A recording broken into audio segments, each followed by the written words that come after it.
Bueno, vamos a comenzar entonces con nuestro estudio del día de hoy. Y bueno, nos estamos hablando acerca de la confesión. Estamos hablando de lo que glorifica a Dios. Y estábamos viendo en el estudio anterior que algunas de las razones por las cuales hacemos confesión de pecado, muchas de las veces muy superficialmente, es porque no entendemos lo que está envuelto en la confesión de pecado. Y entonces empezamos a mirar la perspectiva correcta del pecado. Es el primer punto que estuvimos viendo. Y les dije que lo que queríamos decir por una perspectiva correcta del pecado, lo primero es reconocer que el pecado merece juicio. O sea, cualquier pecado merece muerte. Todo pecado merece muerte.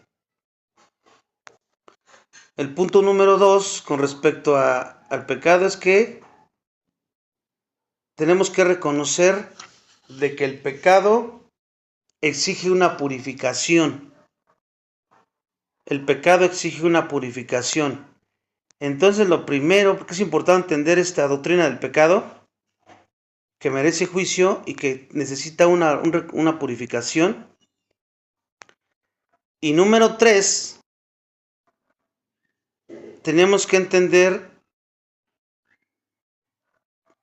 para tener la perspectiva correcta del pecado, la aceptación plena de la responsabilidad por el pecado. Que cada uno de nosotros tenemos una responsabilidad por nuestros pecados. Y por último, una cuarta principio que vimos del pecado es que el pecado reconoce, tienes que reconocer que es tu naturaleza. Ya nacimos pecadores. Versículos que vimos hace 8 días. Bueno, en el estudio anterior. Entendiendo esto, hoy vamos a ver, ya vimos también la perspectiva correcta del pecado en estos 4 puntos. Pero ahora vamos a ver la perspectiva correcta de Dios, que es la que empezamos. La perspectiva correcta de Dios. Si veíamos Salmo 51. Ahí vamos a entrar ahora. Salmo 51, versículo 6. Salmo 51, versículo 6. Versículo 7 y versículo 8.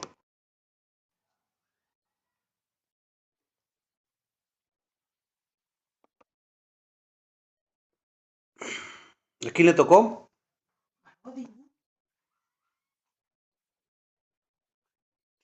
Arodi. Es que estaba viendo el de abajo. Tienes razón. Ok. He aquí, tú amas la verdad en lo íntimo, y en lo secreto me has hecho comprender sabiduría. Purifícame con hisopo y seré limpio. Lávame y seré más blanco que la nieve. Hazme oír gozo y alegría, y se recrearán los huesos que has abatido.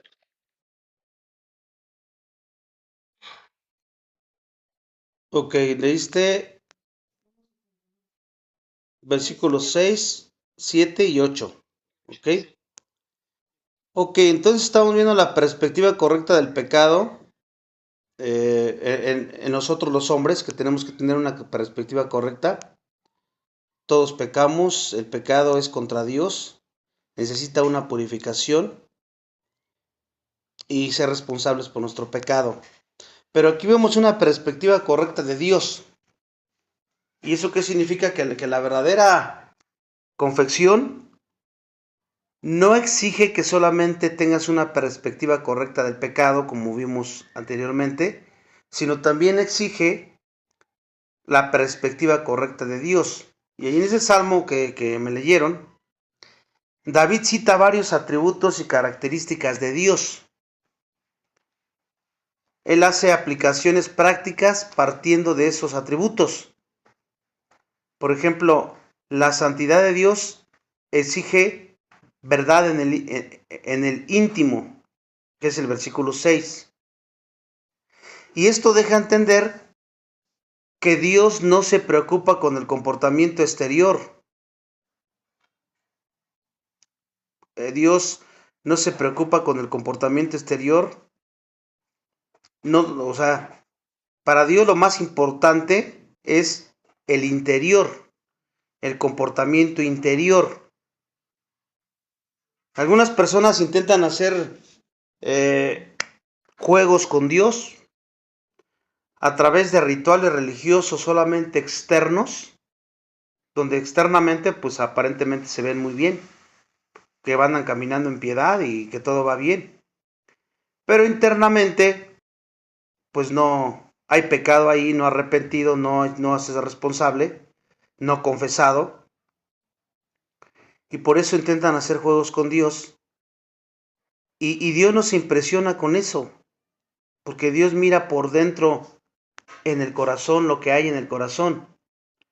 Ahí en el versículo 7 que me leyó el hermano 51, 6, 7, también David se refirió al poder de Dios, porque dice, purifícame con hisopo y quedaré limpio.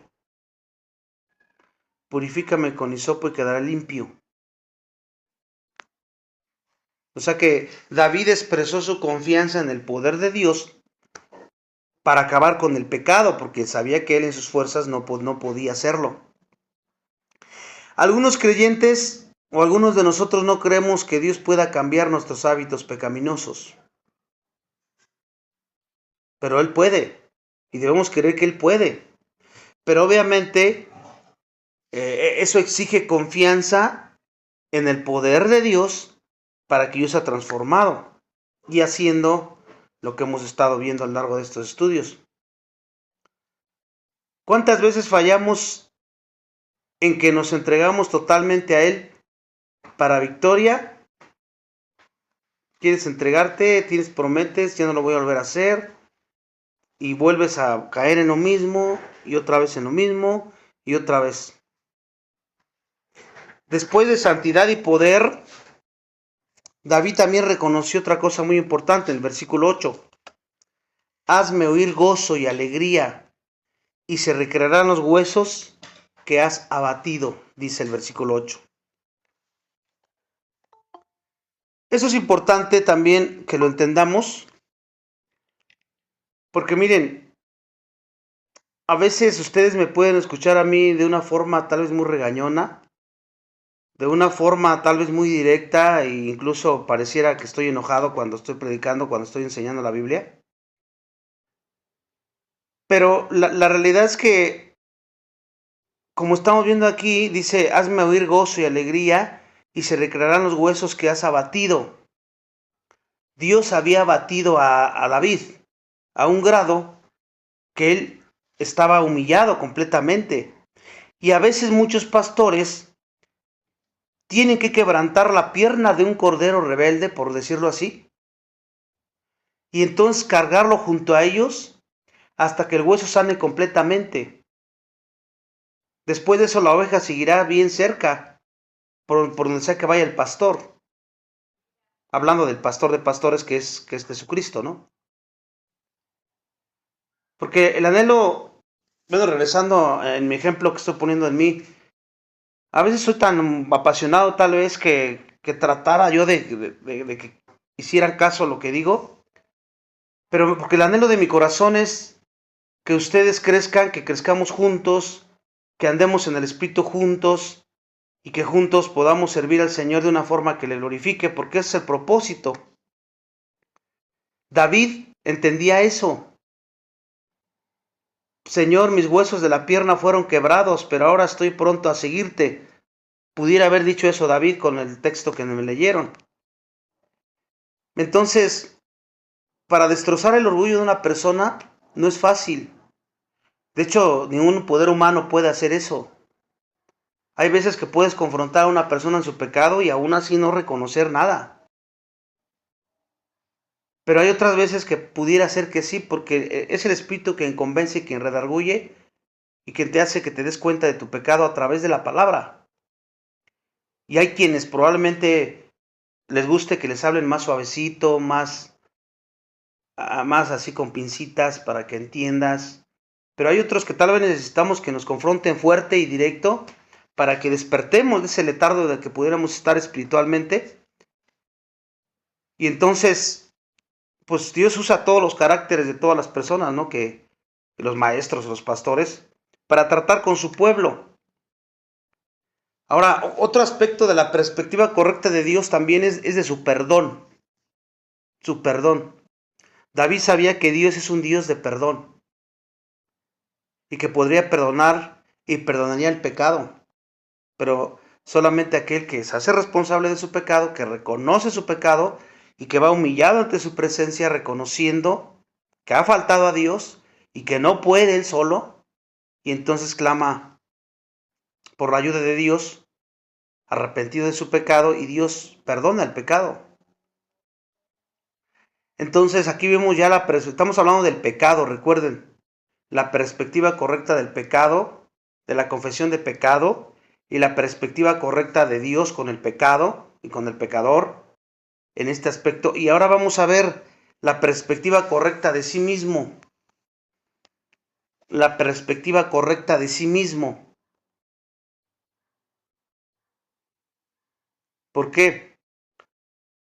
Porque la verdadera confesión, porque ese es el tema principal, cómo confiesas tus pecados, porque a veces como que nos acostumbramos tanto a y hacerlo tan ligeramente y ya no tomamos en cuenta el grave pecado, o sea, la gravedad del asunto, de que hemos ofendido a Dios.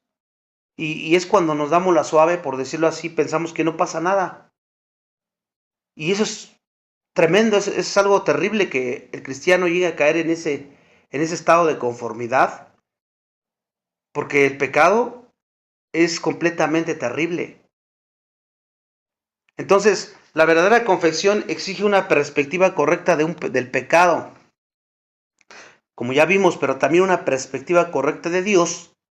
Y una cosa más, que también es una perspectiva correcta de sí mismo. Salmo 51, versículo 13 y versículo 17 y 18. Entonces enseñaré a los transgresores tus caminos, y los pecadores se convertirán a ti. 17. Los sacrificios de Dios son el espíritu quebrantado, al corazón contrito y humillado no despreciarás tú, oh Dios. Hasta ahí ahorita lees lo que sigue el 18. Fíjense, aquí en Salmo 51, David vino a reconocer que tendría que vivir una vida santa y piadosa al ir a confesar su pecado, porque cuando tú confiesas tu pecado, implícitamente te estás sometiendo, estás reconociendo tu pecado, estás reconociendo que merece castigo y estás reconociendo que pecaste ante Dios, que ofendiste a Dios y que necesita ser limpiado. ¿Cómo? A través del perdón de Dios. Sabemos que del momento que tú eres salvo, Dios te perdonó todos sus pecados. Pero hemos visto que tienes que pedir perdón todas las veces que peques para restaurar la relación con Dios. Y en ese sentido, eres limpiado y puedes tener una relación nuevamente bien con tu Creador, con tu Dios, con tu Señor. David sabía eso. ¿Por qué? Porque él conocía a Dios. Y él en su estilo de vida era obediencia a Dios, andar en el Espíritu. David sabía que tendría que ser santo. Si él quisiera convertir a otros pecadores, predicarles el Evangelio a otros pecadores, él tendría que andar modelando esa santidad. Por eso dice ese texto en el versículo 13. Nadie escuchará a un hombre o nadie puede escuchar a una mujer que se diga cristiano o cristiana cuyo sentimiento de culpa esté corroyendo su vida, hermanos. Porque eso, si eres un cristiano o una cristiana verdadera, el sentimiento de culpa te va a estar corroyendo toda la vida. Y nadie va a escuchar a ese tipo de creyente. ¿Por qué? Porque sus labios no dan un testimonio eficaz. Hablas, pero tu vida no está dando un testimonio eficaz. Y escuche, nadie sigue a un hipócrita. Nadie. Tal hombre o tal mujer nada tiene que decir. Si anda así, en estado de pecaminosidad. Muchos creyentes a veces se callan porque no pueden hablar de la justicia de Dios. ¿Por qué no pueden hablar de la justicia de Dios? Y menos en el contexto de sus vidas. ¿Por qué? Porque sus vidas son injustas y son viles. Y por eso se quedan callados. Peor aún si sabiendo que tu vida es vil, injusta y todavía quieres reprender o quieres santificar a alguien. Porque eso es todavía peor. También David sabía que tenemos que ser santos porque Dios se complace en un corazón contrito y quebrantado. Versículo 17 que leyeron ahorita. Un corazón contrito y quebrantado que está reconociendo que ofendió a Dios y que le duele el haber ofendido a Dios y que está clamando por misericordia, porque Dios lo restaure y porque Él siga caminando en santidad y pueda seguir siendo un modelo a seguir. ¿Se acuerdan lo que dijo Pablo? Imítenme a mí porque yo imito a Cristo. Y nosotros podemos pensar, pues es que era Pablo. No, hermanos. Todo creyente es un deber que puedas decir esas palabras. No por vanagloria o porque te sientes aquel o aquella, sino porque realmente estás viviendo en santidad y estás siendo ejemplo a seguir a los demás. ¿Tú sabes que puedes dejar a Dios contento? ¿Que puedes ver a Dios contento? Tú puedes saber que si eres sensible al pecado y te acercas quebrantado realmente ante Él. Entonces, fíjense, esto es importantísimo, lo que estamos viendo en este salmo. Y luego fíjense lo que dice el versículo 18.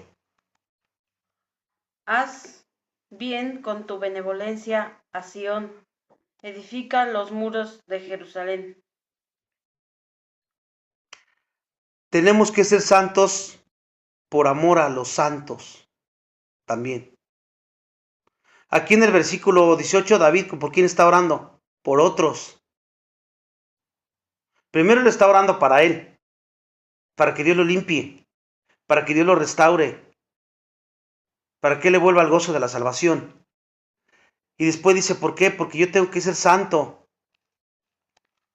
para ayudar a los demás a ser santos, porque amo a los santos, porque un testimonio mal, eso también puede ser falta de amor a tus semejantes, a tu prójimo, porque no te está importando.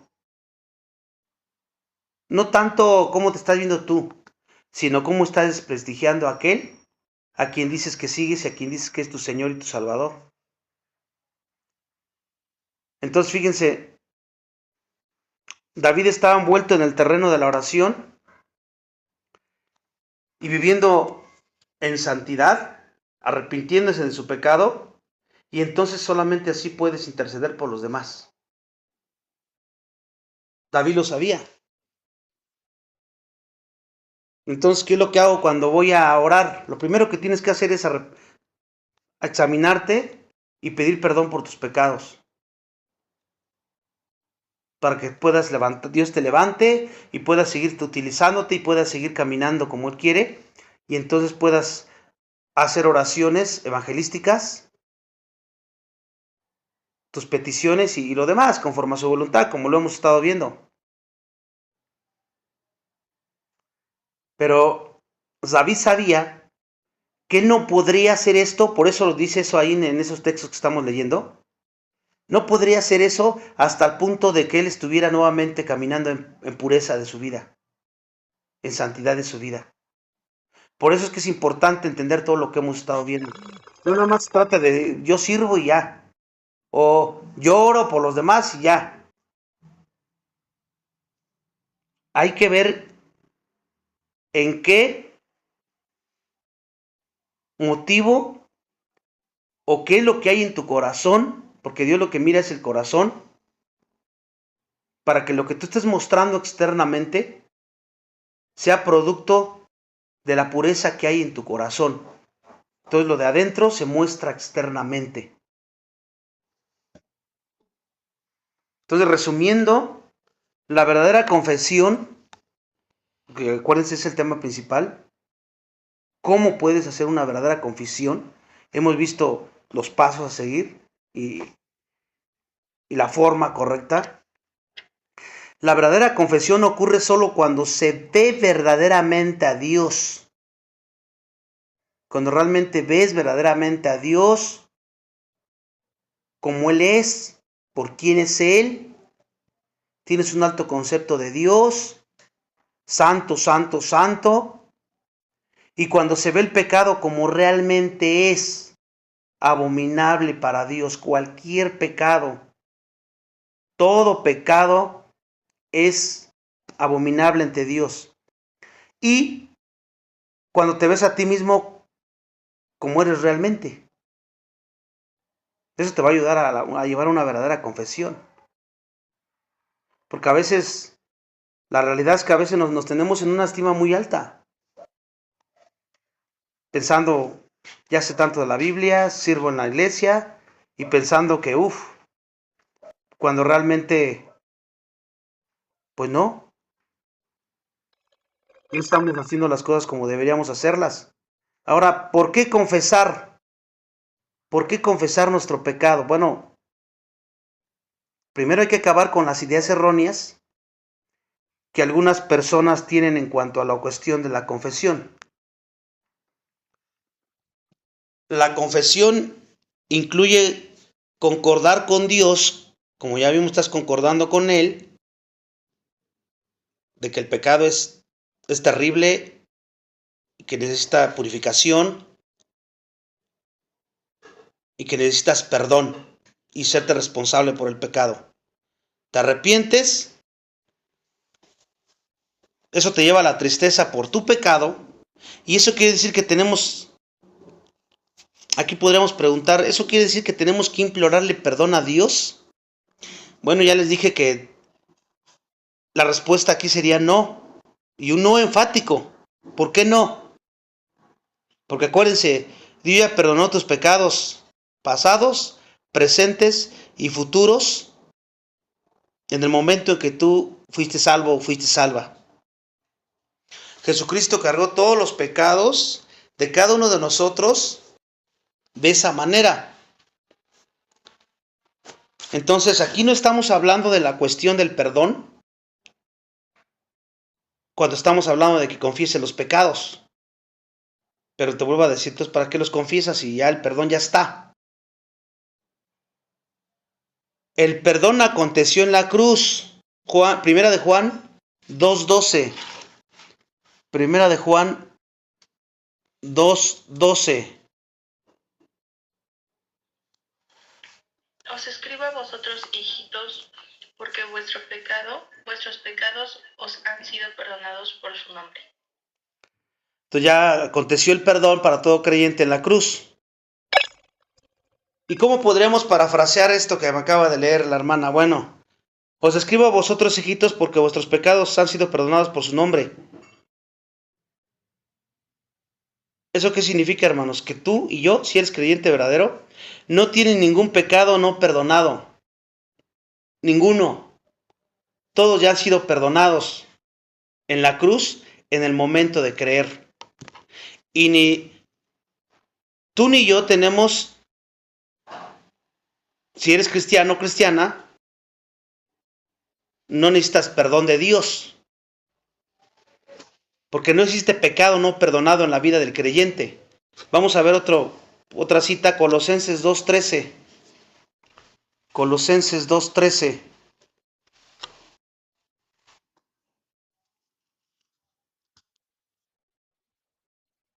Oye, hermanito.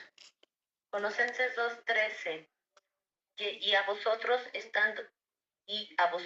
estando muertos en pecados y en la incircuncisión de vuestra carne, os dio vida juntamente con él, perdonándoos todos los pecados. Bueno, ahí está declarando que Dios perdonó todas nuestras transgresiones y a través de nuestra unión con Cristo, estoy hablando a creyentes, pues Él perdonó todos nuestros pecados. En alguna ocasión el pastor MacArthur dice que vio un programa de televisión que hablaba sobre temas religiosos y una mujer habló por teléfono y preguntó: si yo muero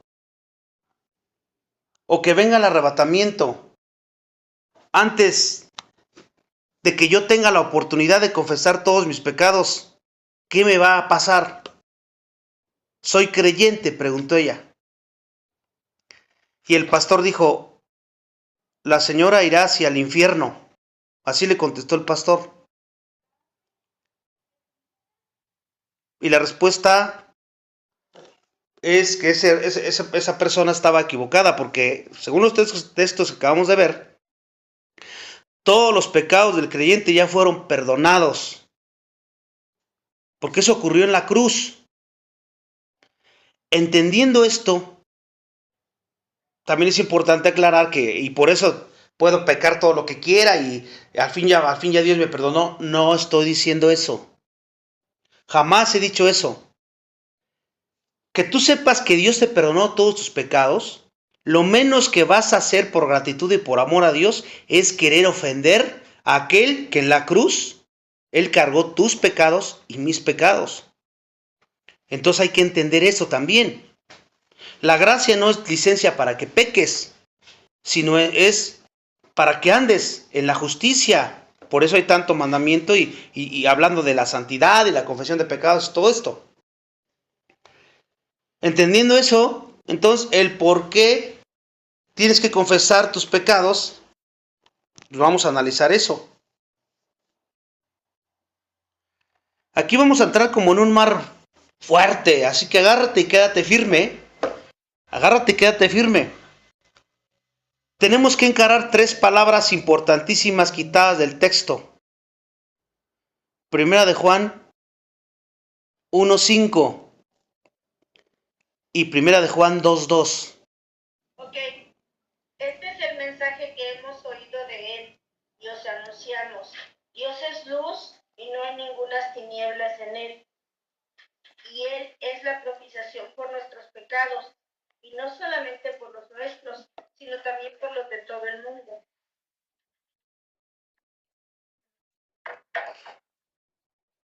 Fíjense, la primera palabra es purificada.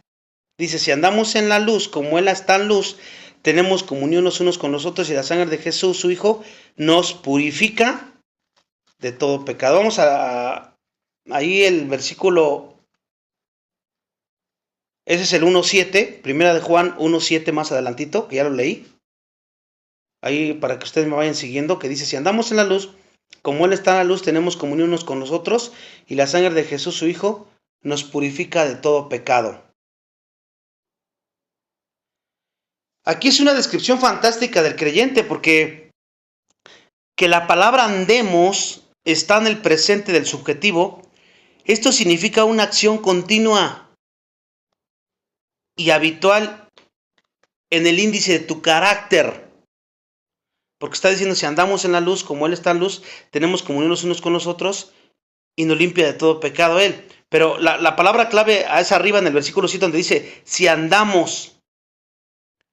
Es una palabra importantísima esta, porque es una acción continua y habitual en la que tu carácter se mueve, ¿no? Si tú estuvieras habitualmente en la luz, ¿quién es el que habitualmente está en la luz? O sea, en la cruz, en Cristo, en obediencia a Cristo, sometido a Cristo, pues estamos hablando de un cristiano, ¿no? De un cristiano. Ese cristiano que fue colocado en la luz, que está compartiendo la luz y la vida de ¿quién es? De Dios.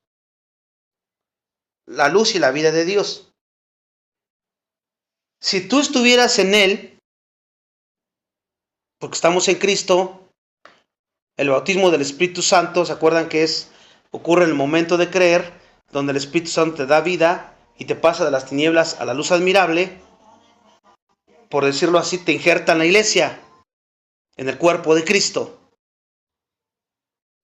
Y entonces ya puedes, ya no vivo yo, vive Cristo en mí. Estoy escondido en Cristo. Entonces, si estás en Él, ¿en qué andas? Pues debes de andar en luz. Y luz significa, intelectualmente, acuérdense, andar en la verdad, en la Biblia. Y en lo moral, pues andar obedeciendo esa verdad, para que se refleje tu carácter. El hecho de que los creyentes estén siempre en la luz, pues queda bien claro en las Escrituras, ¿no? Dios es luz y no hay tinieblas en Él. Nosotros también estamos en esa luz. Es decir, que esto es un hecho absoluto. Lo que está diciendo, lo está declarando la Escritura. Pues no puedes dudar si eres creyente genuino. Y se tiene que mostrar en tu conducta diaria. Ahora, del punto de vista intelectual, como ya dije, la luz se refiere a la verdad. Segunda de Corintios 4, 4, 6, vamos a verlo ahí. Segunda de Corintios 4, 4, 6. Donde vamos a ver que la luz se refiere a la verdad. ¿Le toca a Rodi? En los cuales el Dios de este siglo cegó el entendimiento de los incrédulos, para que no les resplandezca la luz del Evangelio de la gloria de Cristo, el cual es la imagen de Dios. ¿Se dan cuenta? Ahí está. ¿A qué luz se refiere? A la verdad. Ahí en ese contexto. Ahora, desde el punto de vista moral, que les dije también, la luz se refiere a la santidad y a la pureza. Efesios 5, 8, 14. Efesios 5, 8, 14.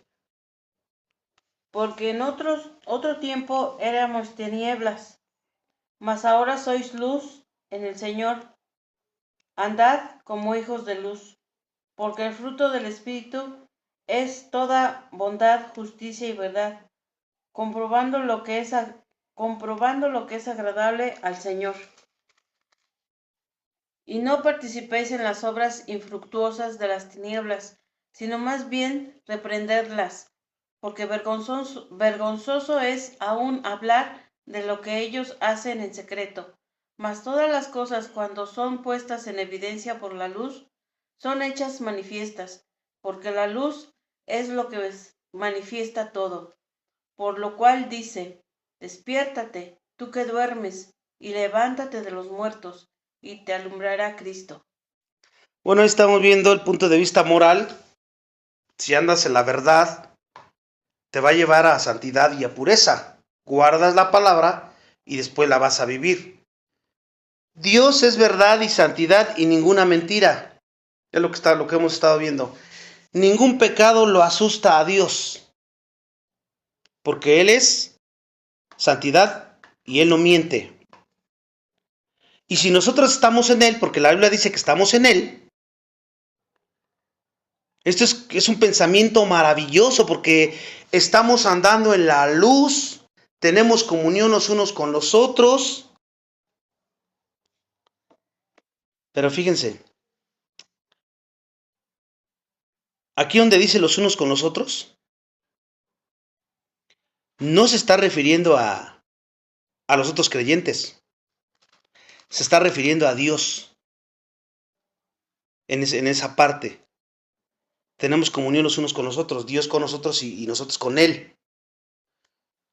En el griego habla de comunión con Dios mientras andamos en la luz, en la verdad y en la obediencia a esa verdad. Ajá. Y la palabra comunión significa sociedad. ¿Qué significa esto? Por decirlo de esta manera, somos socios con Dios. ¿En qué sentido somos socios con Dios? Compartimos su vida con Él. De esta manera como lo estamos viendo. Compartimos su vida con Él. Por eso la otra vez les había dicho que un cristiano no es alguien que se quiere parecer a Cristo. Más bien, un cristiano es aquel donde mora Cristo y donde se manifiesta Cristo. Porque ya no vives tu vida sino la de Él. Él te dio una nueva vida y te dio de la de Él mismo. Y ahora fíjense, ¿cuál es el resultado de todo esto? la sangre de Jesucristo, su Hijo, nos purifica, nos limpia de todo pecado, como sigue diciendo ahí el texto. ¿El resultado de qué? De que como estamos compartiendo la vida de Él. Dios no te mira a ti, ve a su Hijo. Y Cristo, como imputó su justicia en el momento de la salvación, posicionalmente hablando, tú eres justo y tú eres santo o santa. Ahora hay que entender aquí que la sangre, porque dice la sangre de Cristo nos limpia de todo pecado, es un símbolo de la muerte de Cristo. O sea, diría, la muerte de Cristo, su sacrificio, nos limpia de todo pecado. Nuevamente estoy hablando a creyentes. Pedro habla de eso cuando dice que fuimos redimidos no con cosas perecederas como plata. Vamos a ver ahí en Primera de Pedro 1:19. Primera de Pedro 1:19.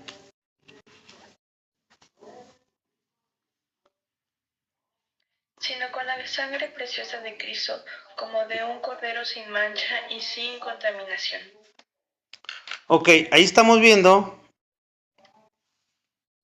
que fuimos redimidos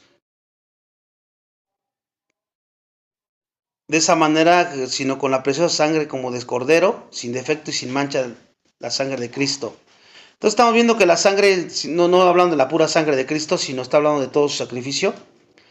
Porque la sangre simboliza la muerte de Cristo y que fue completamente eficaz para redimirnos a nosotros en su muerte, ¿no? Cuando se muere, al derramar su sangre. Entonces su sangre derramada, un día es provisión constante para nuestra purificación. Su sacrificio, su muerte, su resurrección es provisión constante para purificarnos. Por eso es que estamos limpios todo el tiempo. Ya Dios nos perdonó todos nuestros pecados. Apocalipsis 1:5. Apocalipsis 1:5. Voy, hermano. Vamos a ver qué dice ahí. Apocalipsis 1:5. Y de Jesucristo, el testigo fiel, el primogénito de los muertos y el primogénito de los muertos y el soberano de los reyes de la tierra, al que nos amó y nos lavó de nuestros pecados con su sangre. Ahí nuevamente vemos, acuérdense, sangre es un simbolismo de todo el sacrificio. Porque hay quienes oran y dicen, la sangre de Cristo tiene poder y la sangre te limpia, pero ellos se están refiriendo a la sangre literalmente. No es así, estamos hablando de todo su sacrificio. Cuando Jesús pagó el precio por el pecado derramando su sangre, esta sangre se hizo agente, por decirlo así, purificador y nos lavó de nuestros pecados. Y no es que la sangre en sí tenga alguna calidad, sino en el dar de su vida, porque era Dios, era Cristo humanamente y Dios, la deidad de Cristo, sin pecado.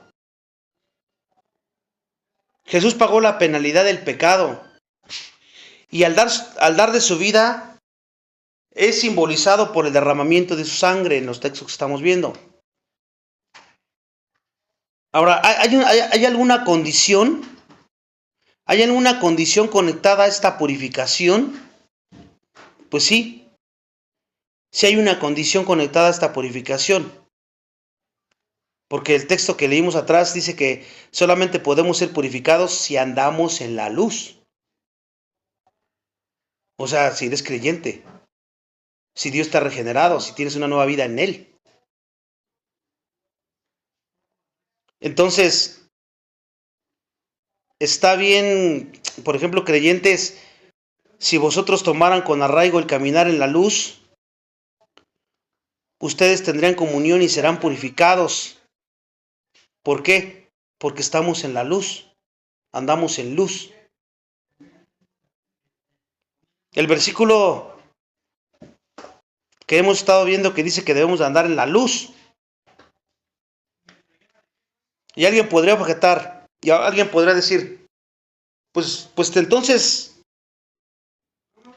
veamos en ese problema, si esa interpretación, como algunos dicen, que con que andes en Cristo, o con que has dicho que Jesús es Salvador, y vivas de una manera diferente, como tú quieras, sin someterte a la palabra, sin conocer la palabra, pues tú eres salvo, pues de todos modos tú ya dijiste que eres cristiano. Pero ese concepto está errado. ¿Por qué? Porque si esa interpretación estuviera correcta, entonces el versículo estaría diciendo, no pequen porque el versículo diría, no pequéis porque que se pequéis, estaréis en las tinieblas. O sea, estaría diciendo, no peques porque si tú pecas, quiere decir que estás en las tinieblas todavía. Hablando de un pecado ocasional, obviamente, ¿no? No algo que es práctico en tu vida. Si no pecaréis, la sangre de Jesucristo purificará vuestros corazones. O sea, estaré diciendo que solamente si no pecas, Dios purifica tu corazón. Pero no está diciendo el texto esto, está diciendo que no andas en un estilo de practicando el pecado. Y todos aquellos que no anden en un estilo de practicando el pecado, pues debe de ser un creyente que está en la luz. Y de esa forma eres purificado por tus pecados, porque siempre necesitamos esa purificación.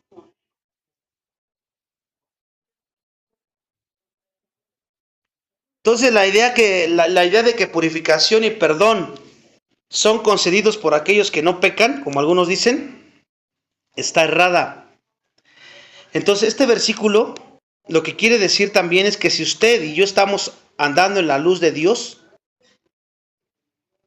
cuando el pecado surge en nuestra vida, tomando en cuenta que allá andamos caminando en la luz, como ya expliqué, y si el pecado pecas en tu vida, seguimos siendo aún hijos de la luz, porque por un pecado no dejas de ser hijo de Dios. Entonces el pecado, ¿qué pasa? Sigues siendo hijo o hija de la luz, y el pecado constantemente es purificado de tu vida, porque las tinieblas no pueden invadir la luz de Dios en la que tú andas, y que ocasionalmente pecas y te oscureces, por decirlo de esa manera. Entonces, Dios limpia y purifica continuamente tu corazón a través del sacrificio de Cristo. Y eso realmente nos debe de animar, no a pecar, sino a buscar la santidad todos los días como prioridad en nuestra vida. No tenemos ningún pecado no purificado. Desde el momento en que tú decidiste seguir a Cristo, no tienes ningún pecado que no esté purificado o que esté guardado en el fondo de tu vida. ¿Y por qué le estoy diciendo esto? Acuérdense, le estoy diciendo, entonces, ¿por qué hay que confesarse? Y de ahí empecé a hablarles de todo esto. Y ahorita vamos a cerrar para que entiendan más. Entonces ya entendimos que estamos en la luz y Cristo nos limpia de todo pecado, y por lo tanto no tenemos ningún pecado en nuestra vida que no haya sido purificado desde el momento en que tú decidiste ser salvo o salva. En el momento que el pecado aparece, nosotros somos purificados. ¿Por qué? Porque nosotros estamos en la luz. Es como si está el sol, una fogata grande, y le avientas algo. ¿Qué pasa con lo que le avientas? Luego es consumido por el fuego. Pues en ese sentido, el pecado en la vida de un creyente que anda en luz, de un creyente que anda en Cristo. Cristo inmediatamente desaparece ese pecado, aún sin antes de que tú lo confieses, porque ya está perdonado. Ya todo está perdonado. No hay tinieblas en Cristo, ¿verdad? Y es Cristo quien nos mantiene puros. Él es el que nos mantiene puros. Efesios 1:7. Efesios 1:7, para ir cerrando un poco más esto. Efesios 1:7. Y tenemos redención por su sangre, el perdón de pecados según las riquezas de su gracia. ¿Se dan cuenta? Ahí dice que tenemos la redención por su sangre, la remisión de los pecados según la riqueza de su gracia. O sea, nuestro perdón es total, es lo que está diciendo ahí. Nuestro perdón es total, tan completo como es rica su gracia, así es. Hebreos 10:14. Hebreos 10:14. Porque con una sola ofrenda hizo perfectos para siempre a los santificados. ¿Qué está diciendo ahí? Con una sola ofrenda, cual todo su sacrificio que hizo perfectos, posicionalmente hablando, porque sabemos que en la práctica estamos siendo santificados, pero posicionalmente Él nos hizo perfectos para siempre. ¿A quiénes? A los santificados. ¿Quiénes son los santificados? El creyente, los creyentes que tienen una fe verdadera. Entonces, fíjense, su única oferta para purificar nuestros pecados es arrepentimiento y fe en Él, por decirlo así. Su única oferta nos llevó a la purificación total, no solo una vez, sino para toda la eternidad. Desde el momento en que naciste, el momento en que creíste, eres purificado, como les estoy explicando. Estamos en plena confianza. Fíjense, 2 Corintios 5:8. 2 Corintios 5:8.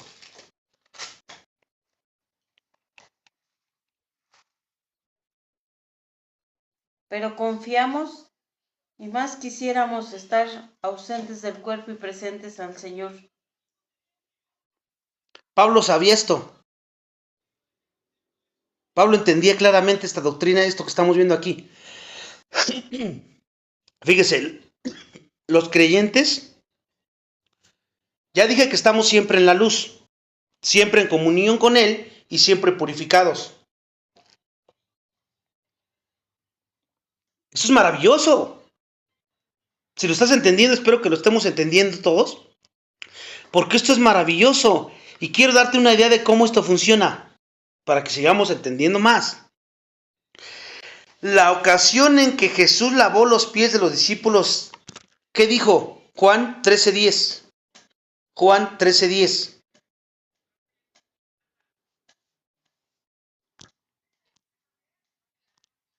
Jesús le dijo, el que está lavando no necesita sino lavarse los pies, pues está todo limpio, y vosotros limpios estáis, aunque no todos. Bueno, y se refería a Judas, ¿no? Porque él decía, el que está lavado, ¿a quién se refería el que está lavado? A los 11. ¿Lavados de qué? Pues estaban en Cristo, andaban en la luz, porque habían creído en Él, por fe. Y dice, no necesita sino lavarse los pies, porque está todo limpio. Y vosotros limpios estáis, aunque no todos. Refería a Judas. Aquel que está lavando o que tomó baño está totalmente limpio. Pero en el primer siglo, mientras un hombre andaba por las carreteras polvorientas, ustedes se acuerdan, no había banquetas como hoy día, pues ¿qué se ensuciaba? Pues los pies, porque pues andaban con sandalias o a veces descalzos y pues imagínense lo que caminaban. Y solo que necesitaba cuando llegaba a su casa, pues lavarse los pies. Era una costumbre, siempre había los que eran ricos, tenían a sus siervos que lo primero iban y le lavaban los pies a sus invitados o a ellos. Era eso a lo que Jesús se refería aquí. Él decía, parafraseándolo, una vez purificado, todo su pecado fue perdonado, de los 11. Solo el polvo del mundo es que tiene que ser lavado de sus pies. Y yo continuaré a lavarlos toda nuestra vida terrenal. Entonces fíjense, tú no necesitas ser purificado. No necesitas de otro baño, por decirlo así. Y esto retrata de manera maravillosa, o sea, tú no necesitas ser perdonado, porque ya fuiste perdonado en el momento de creer. Esto retrata de manera maravillosa la purificación y santificación posesionalmente hablando del creyente en el momento de la salvación. Y nos da la promesa de que Jesús continuará limpiarnos cada día en que andemos a través del mundo y que te manches. ¿De qué? Pues de algún pecado que se te pegue por ahí o que cometas un pecado. No necesitamos ser salvos repetidas veces, ¿o sí? Sino solamente una sola vez. Nuestra salvación es una experiencia de un golpe para siempre, por decirlo también de esa manera. O eres salvo o no eres salvo. Así la primera palabra que describe al creyente, ¿cuál es? Purificado. Fuiste purificado de todos tus pecados. Ya vimos las citas. Quiero que volvamos al texto de Primera de Juan 1. Primera de Juan 1 para la segunda palabra, confesión. Primera de Juan 1 para la segunda palabra de la confesión. Ahorita lo leo yo, no lo puse ahí. Dice, si confesáramos nuestros pecados, Él es fiel y justo para perdonar nuestros pecados y limpiarnos de toda maldad. Pero fíjense, síganme ahí con el texto porque eso es algo profundo y eso es carne y necesitamos entender bien esto. Dice, si confesáramos nuestros pecados, Él es fiel y justo para perdonar nuestros pecados y limpiarnos de toda maldad. Versículo 9 de Primera de Juan 1:9. Y aquí resaltamos que no había condición para la limpieza en el versículo 7. En el versículo 7 que ya también vimos. Pero si ustedes se dan cuenta, en el versículo 9 hay una condición. En el 7 no hay condición para la limpieza, porque ya todos son purificados. Pero en el 9 hay una condición. Fíjense, el versículo 7 mira del punto de vista de Dios, que tú ya estás purificado todo. Tus pecados ya están todos perdonados. Pero el 9 mira el punto de vista, no en el punto de vista de Dios, sino del punto de vista humano. Fíjense. Oye, pues nos acaba de decir que Cristo quitó nuestros pecados automáticamente y ahora está diciendo que en este versículo enseña que los confesemos. Entonces hay una condición finalmente aquí. Y puede parecer una controversia, pero fíjate, vamos a demostrar algo. Dios perdona y purifica en razón a una cosa. Dios te perdona y te purifica en razón a una cosa, ¿cuál? La muerte de Cristo. La fe, que es por gracia a través de Cristo. Esa es la única razón que Él te perdona y te purifica todos tus pecados. Y lo hace instantáneamente en ese mismo momento. Pero solo lo hace para las personas que están confesando su pecado, que son las que dice Jesús en el Sermón del Monte. Bienaventurados los pobres de espíritu, que han reconocido su pecado, que no pueden hacer nada con su pecado y que necesitan ir al Salvador y confiesan su pecado.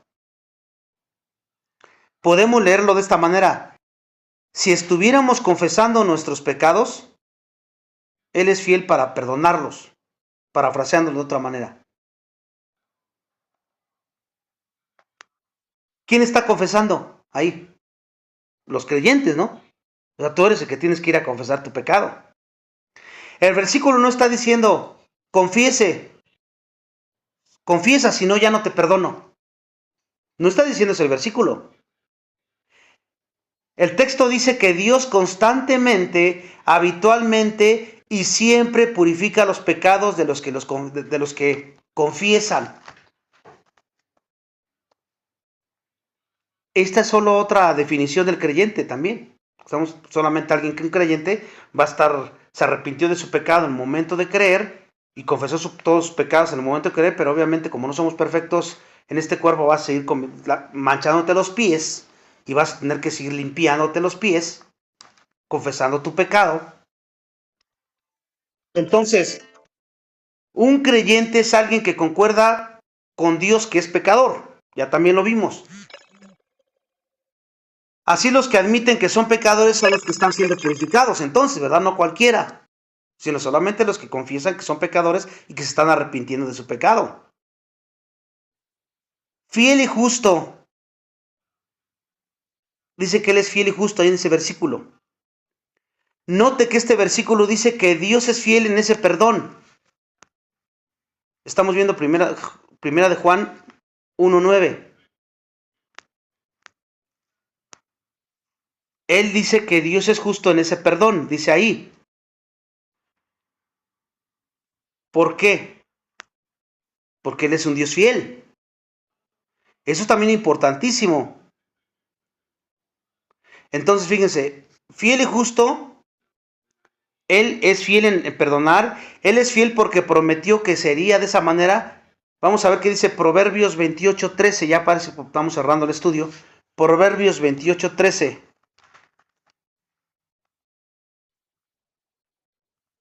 No, mi hermano, dice Proverbios 28:13, el que encubre sus pecados no prosperará. Aquí está hablando de Mas incrédulos. el que los confiesa y se aparta alcanzará misericordia. Está hablando que pues, un incrédulo por regular siempre encubre su pecado, ¿verdad? Y a veces cuando lo confiesa, pues es porque no le queda de otra, pero no por arrepentimiento. Y por eso no va a prosperar, especialmente aquí en el sentido espiritual. Y luego Jeremías 31:34. Jeremías 31:34.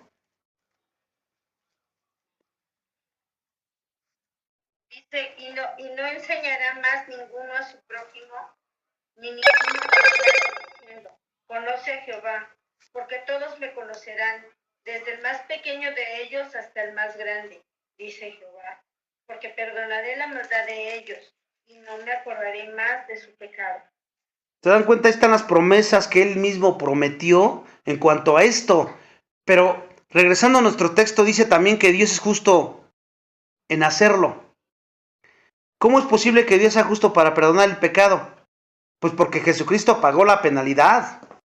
Satisfizo su justicia de Él, de Dios, como dice Romanos 3:23-26. Romanos 3:23-26.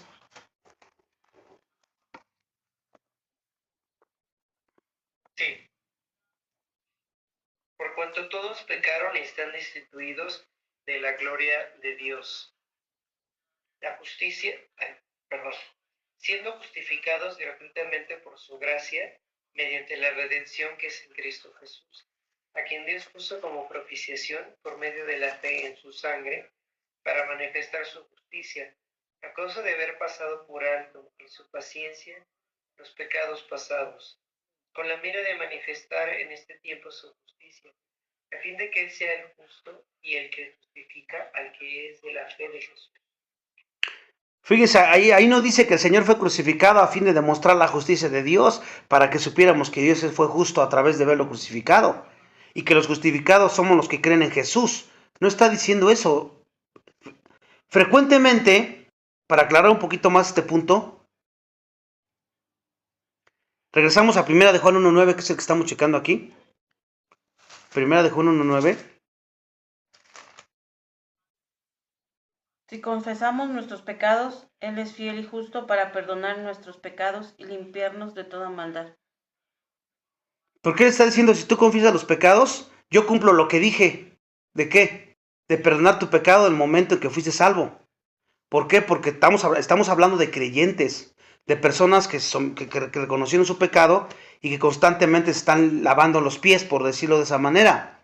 Y cuando 1 de Juan 1:9 habla de perdón ahí, la palabra está en aoristo, y que es una forma verbal referente a un acto único ocurrido de un golpe para siempre. No está diciendo una acción continua, que cada en tu vida cristiana te va a perdonar hasta que vayas y te confieses. Por eso es importante entender ahí en el lengua original esa palabra ahí, de perdón de pecados. Entonces, entendiendo esto, el cristiano no vive continuamente en pecado, ni practica el pecado, sino en actos individuales de pecado ocurren, y esto necesitan ser confesados, ¿verdad? Pero vuelvo a repetir, no para que seas perdonado, ya te perdonó, sino porque el pecado sí te daña la relación con Él, al menos de ti hacia Él, porque Él sigue teniendo comunión contigo y para Él sigue siendo perfecto en su Hijo. ¿Te das cuenta? Pero tú no vas a estar bien con Él. La culpa, el remordimiento, todo eso no te va a dejar en paz.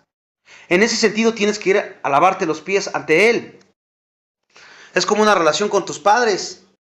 El que peques, no por eso dejas de ser tus padres. Pero ¿qué pasa? La relación se rompe. Hay algo ahí que ya no está bien con el hijo, con la madre, con el padre. ¿Y qué tienen que hacer para restaurar esa relación? Pues tienen que acercarse y decir, perdóname. con el cónyuge, con los hijos, etc. Regresando aquí, que la palabra confesemos está en el presente continuo en el griego, significa que estamos continuamente confesando nuestros pecados. No es algo que ocurre solo una vez. No, ya lo hice cuando fui salvo. No.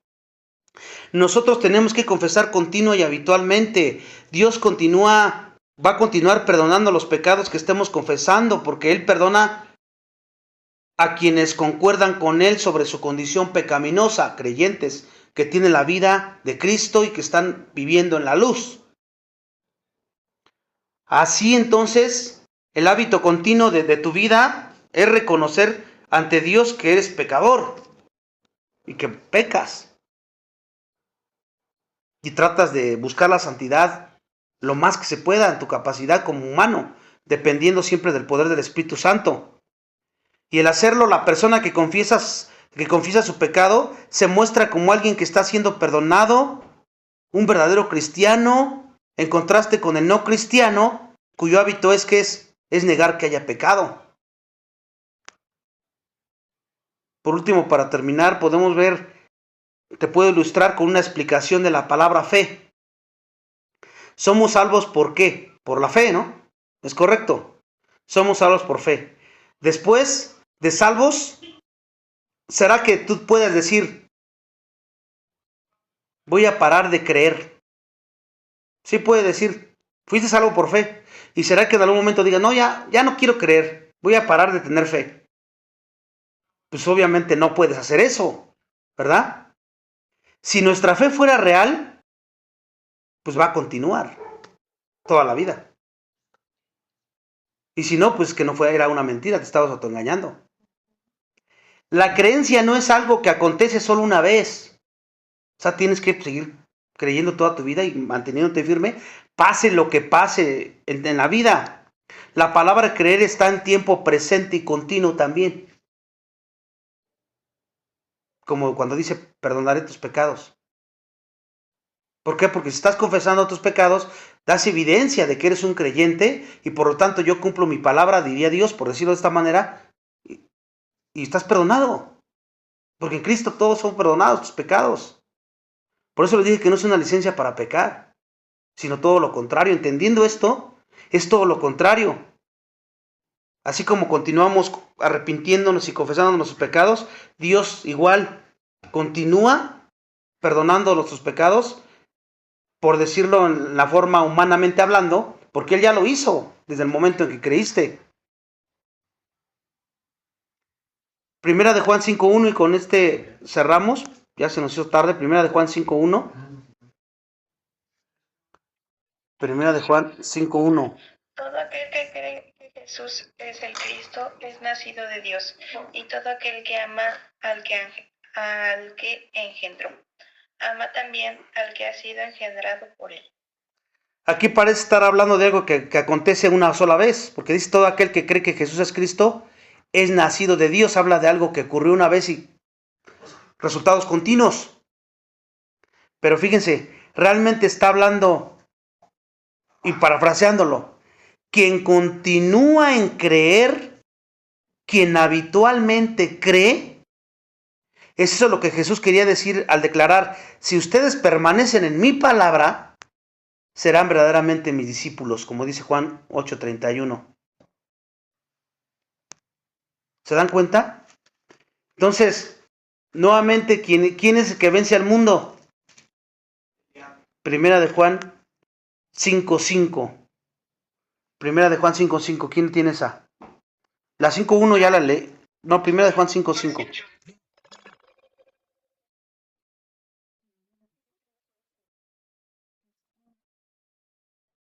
No, es primera de Juan 5:5. Y ahora sí con esa terminamos, se los prometo. 8, ¿qué?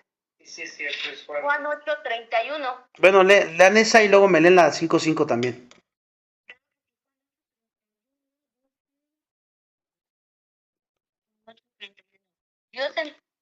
Dijo entonces Jesús a los judíos que habían creído en él: si vosotros permaneciereis en mi palabra, seréis verdaderamente mis discípulos. Y luego a ¿Y que por otra? le tocaba primera de Juan 5:5. Ahora sí le tocaba a la hermanita Rosalía.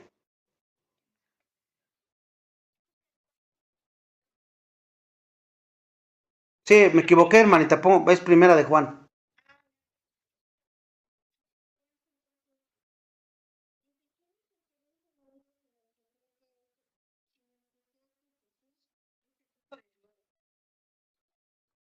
Fíjese entonces, estamos hablando que alguien que creyó una vez va a continuar creyendo siempre, que alguien se arrepintió va a continuar arrepintiéndose, Dios perdonó y va a continuar perdonando. Así, si la palabra fuera genuina, la fe continuará, va a continuar, y si la confesión de pecado que indujo a la salvación fue algo real, pues también la confesión continuará siendo hecha, ¿verdad? Las cosas que nos trajeron al reconocimiento de Jesucristo, el reconocimiento de nuestro pecado y fe en Él, continuarán a través de toda nuestra vida cristiana si realmente somos cristianos auténticos. Y eso es lo que el Espíritu de Dios está diciendo. Los que son salvos continuarán creyendo y continuarán confesando. Y podemos resumirlo en una frase que vamos a ver en el siguiente estudio. La confesión continua, la confesión continua caracteriza a los cristianos. La confesión continua caracteriza a los cristianos.